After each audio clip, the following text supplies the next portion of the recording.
Good afternoon. I'm Rachel Jenkins with Cape Fear Newspapers, and this is Community News Today on Topics Design TV.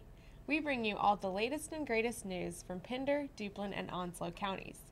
Today is Friday, April 8th, and we're all looking forward to a great, warm Azalea Festival weekend. To start off our program today, we have some news from Duplin County, fresh off today's Wallace Enterprise and Warsaw-Faison news.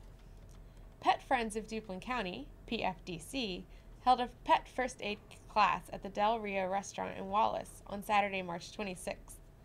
12 people from Wallace and Rose Hill, Pet Friends members and non-members, attended the class, according to Bob Roman, Vice President of Pet Friends of Duplin County. The people who attended learned various first aid remedies to apply to pets in emergency situations.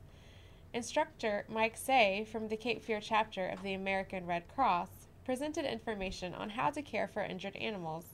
Students got to practice applying a splint on an injured animal, as well as using the canine equivalent of the Heimlich maneuver to help a choking dog. "We haven't done anything quite like this before," Roman said, "but it certainly ties into our mission of promoting the health, safety, and welfare of domestic companion animals in Duplin County." Roman termed the first aid class a success. "Everyone learned a great deal on how to treat many different kinds of pet injuries," he said. Many of the students and the instructor enjoyed lunch at Del Rio after the class. Pet Friends of Duplin County will celebrate its 11th birthday on Saturday, April 16th from 2 p.m. to 5 p.m. at Woody's Place in Wallace. This will be a family-friendly event. Members can bring their dogs on leashes and cats and carriers.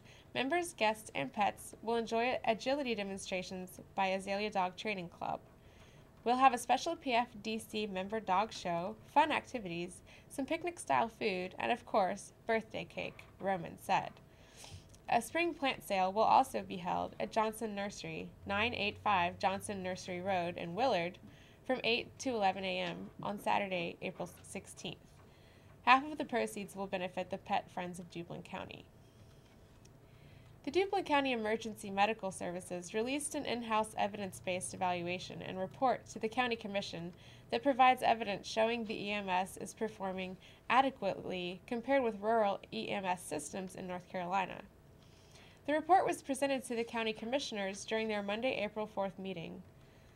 The report's executive summary stated, "We base this assertion on the performance indicators presented here and their comparison with our rural counterparts across the state.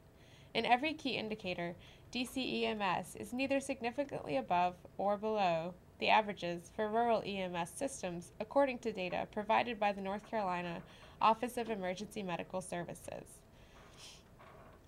The commissioners wanted the report generated because they are looking at closing 2 of 8 EMS base stations in the county as a cost-cutting measure as they prepare to put together the 2011-2012 county budget.